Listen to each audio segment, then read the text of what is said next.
స్వామి సమానంగా అందువల్ల వేద భావాలను వదిలేయండి, సన్నిహితంగా కలిసి జీవించండి.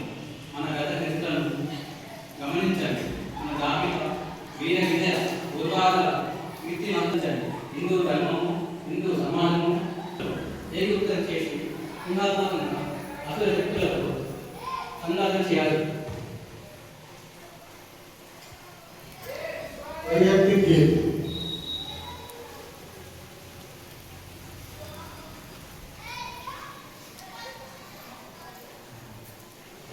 జాతి మనది అదే నిజం, అదే నిజం. వర్ణములేవైనా మరి కులములెన్ని ఉన్నా, వనంలోని చెట్లు మనం వసుదైక కుటుంబకం. ఒకటే దేశం మనది నిజం నిజం, ఒక్కటే జాతి మనది అదే నిజం, అదే నిజం. భరతుడు పరిపాలన అవసరమేమున్నది, అంతకన్నా హీనమైన బ్రతికింకేమున్నది. ఒకటే దేశం మనది నిజం నిజం, ఒక్కటే జాతి మనది అదే నిజం, అదే నిజం.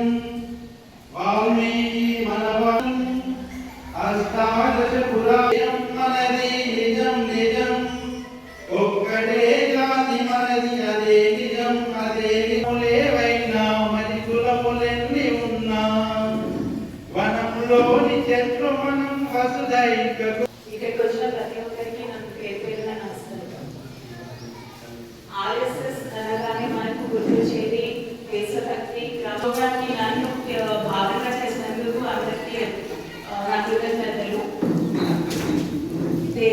ఈ క్రమశిక్షణ, దేశభక్తి, హిందుత్వం అనేది ఒకటి ఆగిపోకుండా ముందు తరాల వారికి వెళ్ళాలి అనే ఒక మంచి ఆలోచనతోని ఆ మహానుభావుడు డాక్టర్ హెడ్గేవర్ వారి మనసు నుంచి పుట్టిన విత్తనమే ఆర్ఎస్ఎస్. ఆ విత్తనం మొలకెత్తి వృక్షమై మహావృక్షమైనది ప్రతి ఒక్కరికి తెలుసు. అది 1925లో ఆయన ఆలోచన నుంచి పుట్టింది. ఇప్పటికి 100 సంవత్సరాలు అంటే అది ఒక్కరి వల్ల అయి ఉండదు. అప్పుడు 5తో మొదలైనది ఇప్పుడు కోట్లాది మంది ఉన్నారు, స్వయం సేవకులు ఉన్నారు. అంటే ఒక్కొక్క బిందు కలిసి పోషణ సముద్రం అయినట్టు ఎంతో మంది కలిసి అది మహాసముద్రం లాగా ఇప్పుడు పెద్ద మహావృక్షం అయింది. అది హెడ్గేవర్ గారు నాగ్పూర్లో పుట్టినప్పటికీ వాళ్ళ పూర్వీకులు మన నిజామాబాద్ కందకుర్తి నుంచి వచ్చిందంటే అది మన తెలంగాణ వాసులకు పెద్ద గర్వకారణంగానే అనిపించింది. నీటిలో తిరిగే కానీ మనకు దాని లోతు తెలియనట్టు ఈ 2 డేస్లో నేను ఆర్ఎస్ఎస్ గురించి చూస్తూ చదువుతూ తెలుసుకుంటుంటే ఇంకా ఎంతో తెలుసుకోవాల్సింది ఉంది అని అర్థమైంది. ఈ 2 డేస్కే వాజ్ ఇన్స్పైర్డ్. అంటే ఆర్ఎస్ఎస్ అంటే తెలుసు ముందు నుంచి, కానీ ఇంత డీటెయిల్డ్గా వెరీ మచ్ ఇన్స్పైర్డ్. ఇప్పుడు 1925లో 5 మొదలు పెట్టింది. తర్వాత మహిళలకు కూడా 1930sలో అప్పుడు అయింది. అంటే మహిళలకు కూడా ఎంత ప్రాముఖ్యత ఇచ్చారో తెలుస్తుంది.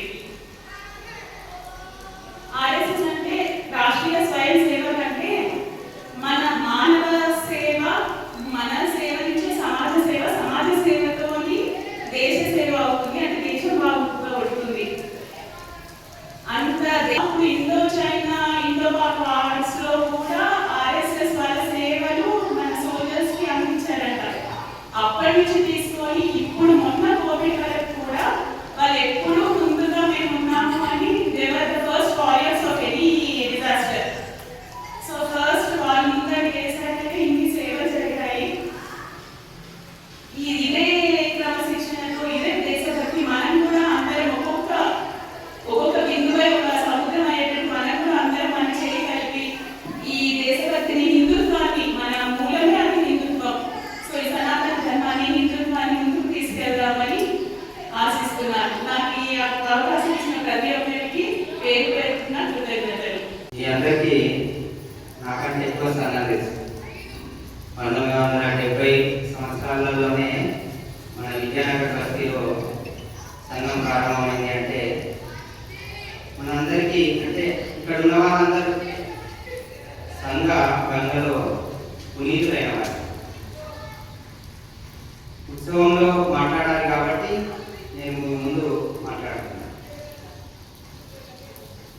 నిజానికి సంఘము 1925లో ప్రారంభమైంది.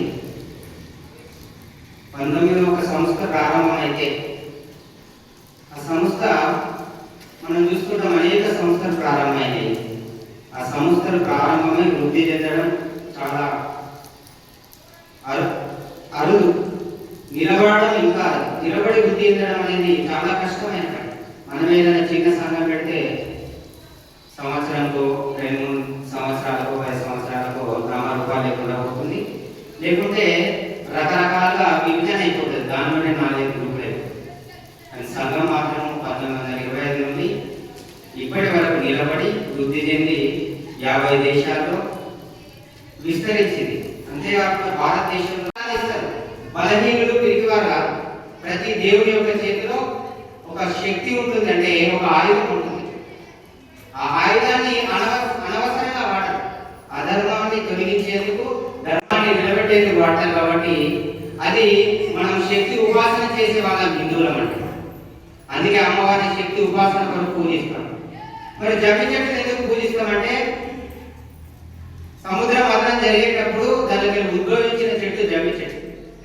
అందుకే ఈ దసరా అయిన తర్వాత ఈ పూజ లోపల ఏమైనా అనర్థాలు నా వల్ల జరిగితే అవన్నీ పోవాలని చెప్పి జమ్మి చెట్టు చుట్టూ తిరుగుతుంది. సామాన్యమైన చెట్టు కాదు. ఇదే రోజు ఆయుధ పూజ చేస్తాం. దాని గురించి కూడా మనకు తెలుసు. మహాభారతం వనవాసం ప్రారంభమైంది దసరా రోజే, ముగించింది కూడా దసరా రోజు. వనవాస ముగింపులో అర్జునుడు కౌరవులు వచ్చి విరాట కులుగులో ఉన్న వాళ్ళ యొక్క గోవులను దొంగలించినప్పుడు అర్జునుడు జమ్మి చెట్టు మీద నుంచి ఆయుధాలు తీసి కౌరవులను ఓడించిన రోజు, రాక్షసులను ఓడించిన రోజు కాబట్టి, అధర్మంపై విజయం సాధించిన రోజు కాబట్టి మనం ఆయుధ పూజ చేస్తాం. ప్రతి వెనుక శాస్త్రీయత ఉంటుంది. మనం జమ్మి ఆకులను కూడా ఏదో బంగారం మామూలుగా పరతంతులో ఒక మహర్షి దగ్గర కౌత్సుడు అనే ఒక శిష్యుడు చదువుకునేవాడు. ఆయన విద్య పూర్తయిన తర్వాత పరతంతు ఏం చేసిందంటే, మహర్షి నువ్వు నాకు 14 కోట్ల బంగారు నాణాలు గురుదక్షిణ ఇవ్వాలి. ఏం చేయాలో అర్థం కాదు. శిష్యు అంటే భిక్షం ఎత్తుకొని చదువుకునేటోడు, కానీ గురుదక్షిణ చెల్లించాలి. అప్పుడు రాముని వంశానికి చెందిన రఘువంశ రాజు పరిపాలన చేసింది. ఆయన దగ్గరికి అడుగుతాడు. అప్పటికే రఘువంశ రాజు విశ్వజిత్ యాగం చేసి తన దగ్గర ఉన్న ధనాన్ని అంతా సామాన్య జనానికి ఇచ్చేసిండు. ఆయన దగ్గరనే ఎలాంటి డబ్బు లేదు. మరి సంస్కృతిని కాపాడాలి. ఇప్పుడు నేను ఏం చేయాలని ఆలోచించి కుబేరుడి మీద యుద్ధానికి పోతాడు. కుబేరుడు భయపడి తన దగ్గర ఉన్న ధనాన్ని అంతా ఆ యొక్క రఘువంశ రాజ్యం మీద కురిపిస్తే దాని నుంచి ఆ యొక్క కౌత్సుడు అనే శిష్యునికి ఇచ్చింది. దానికి నిదర్శనంగా మనము జమ్మి చెట్టును బంగారం ఇచ్చినట్టుగా ఆకులను మనం దసరా జరుపుకుంటాం. ఇదే శాస్త్రీయత. అంతేకాకుండా మన యొక్క భారతీయులు శివాజీ కానీ, మన విజయనగర రాజు కానీ, రంజిత్ సింగ్ రాజు, సిక్కు రాజు, భారతదేశాన్ని కాపాడిన రాజు విదేశీ నుంచి. వాళ్ళు ఏం చేసేవారంటే, వాళ్ళకి సైన్యం కావాలి. మరి సైన్యం కావాలంటే ఎలా? దసరా రోజులలో కుస్తీ పోటీలు నిర్వహించేవారు. అనేక రకాల ఆటలు నిర్వహించి దానిలో గెలుపొందిన యువకుల్ని వాళ్ళ సైన్యంలో తీసుకునేవారు. ఆ రోజు గౌరవించేవారు. హరిసింగ్ రాజు, రంజిత్ సింగ్ ఒకసారి నిర్వహిస్తే దానిలో హరిసింగ్ శర్మా అనే ఒక యువకుడు మంచి ఉన్నత ప్రతిభ కనబరిచి ఆయనను సైనికులుగా ఎన్నుకుంటే ఆయన రాజ్యాన్ని సరిహద్దుల అవతల నిలబెట్టే వరకు ప్రయత్నం చేశారు. అందుకోసమే సీమ ఉల్లంఘన పేరుతోటి మనము ఆ సరిహద్దు వరకు. అందుకే 800 సంవత్సరాల బానిసత్వాన్ని మహమ్మదీయుల కాలంలో అనుభవించారు. దానికి అంతటి కారణం కూడా మనమే. అధికార లాలసతోటి నాకు రాజ్యం ఉండాలి, పక్కవాడు మన రాజ్యం, కానీ నాకు రాజ్యం దక్కాలన్న ఆలోచనతోటి విదేశీయుడు పక్క రాజ్యం మీద దాడి చేస్తే ఇతను అతనికి సహాయపడాలి. చివరికి ఇతర రాజ్యాన్ని కూడా కోల్పోవడం. మనకు తెలుసు, శివాజీ మీద ఔరంగజేబు దాడికి ఎవరు పంపిడు? రాజా జయసింగ్ హిందువే. రాణా ప్రతాప్ ఓడిపోవడానికి కారణము మాన్ సింగ్, ఆయన చుట్టమే. పృథ్వీరాజ్ చౌహాన్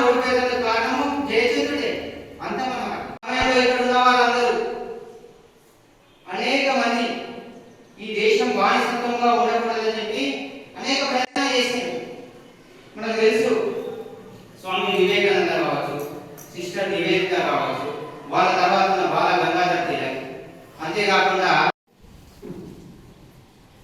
నమస్తే సదా వత్సలే మాతృభూమే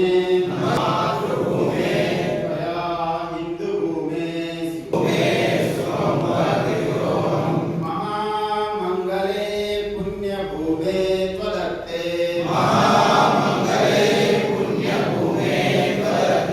తదత్వేషకాయో నమస్తే నమస్తే